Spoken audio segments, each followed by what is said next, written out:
پڑھی. یہ آیت ایک ایسی آیت ہے جس کے متعلق حضرت مولانا ابو الحسن علی الحسنی الندوی رحمۃ اللہ علیہ نے فرمایا کہ یہ آیت در حقیقت مستقل ایک معجزہ ہے. یہ ایک ایسی آیت ہے جس میں ہم سے اور آپ سے یہ مطالبہ کیا گیا کہ ہم ربانیین بنیں، اور حضرت نے اس طرف اشارہ فرمایا کہ آخر کیا وجہ ہے کہ لفظ ربانی کا ہی انتخاب اللہ نے فرمایا. یہ بھی کہا جا سکتا تھا کہ علماء کا لفظ استعمال کر لیا گیا ہوتا یا کوئی اور لفظ استعمال کر لیا گیا ہوتا، لیکن اللہ نے ربانیین کا لفظ استعمال کیا. ربانی وہ شخص ہوتا ہے، ربانی وہ عالم ہوتا ہے، ربانی وہ فرد ہوتا ہے جس کے اندر جو خود تربیت یافتہ بھی ہو اور دوسروں کی تربیت کرنے کی صلاحیت بھی اس کے اندر پائی جاتی ہو.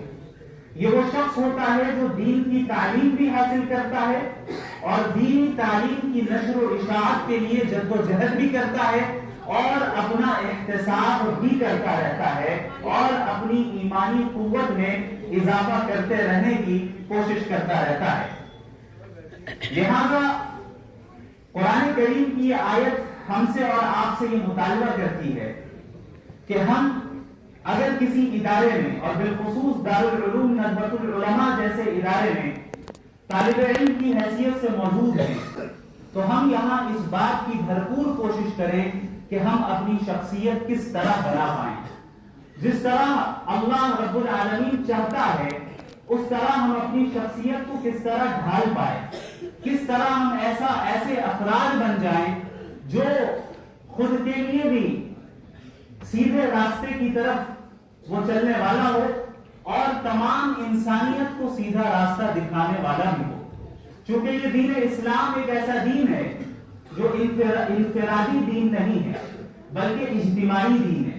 یہ امت کوئی ایسی امت نہیں ہے جسے صرف اپنے لیے بھیجا گیا ہو، بلکہ یہ امت وہ امت ہے جسے تمام انسانوں کی ہدایت کے لیے بھیجا گیا.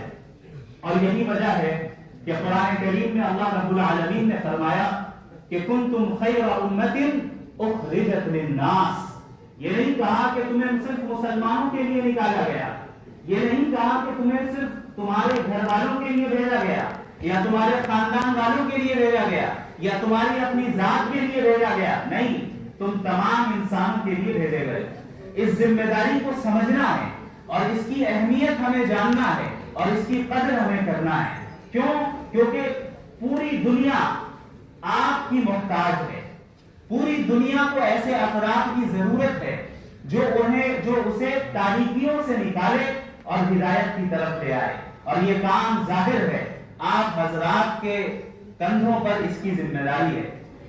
اللہ رب العالمین کا فضل ہے کہ آپ حضرات اس ادارے میں پڑھتے ہیں اور میں سمجھتا ہوں کہ میرے لیے میرے والدین کا جو سب سے اہم اور سب سے صحیح فیصلہ رہا اور سب سے صحیح ڈیسیژن رہا وہ فیصلہ یہ تھا کہ انہوں نے میرا داخلہ دارالعلوم ندوۃ العلماء میں کروایا.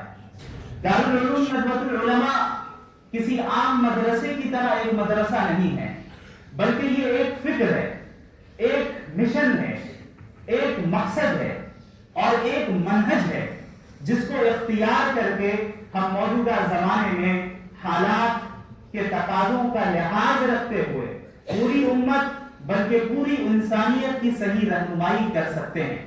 دارالعلوم ندوۃ العلماء ہی دراصل سبب ہے ان تمام ٹوٹی پھوٹی صلاحیتوں کا جو اس وقت میرے پاس جو مجھے اللہ نے عطا کی ہے. دارالعلوم ندوۃ العلماء نے در حقیقت مجھے بولنے کا سلیقہ دیا. ندوۃ العلماء نے در حقیقت لباس پہننے کا سلیقہ دیا. ندوۃ العلماء نے مجھے لوگوں سے گفتگو کرنے کا سلیقہ دیا. ندوۃ العلماء نے مسلمانوں کے ساتھ تعامل کرنے کا سلیقہ دیا. ندوۃ العلماء نے غیر مسلموں کے ساتھ اچھے اخلاق سے پیش آنے کا سلیقہ دیا. ندوۃ العلماء نے اسلام کی حقانیت کو جدید انداز میں پیش کرنے کی صلاحیت اور جدید انداز میں پیش کرنے کا سلیقہ دیا. ندوۃ العلماء نے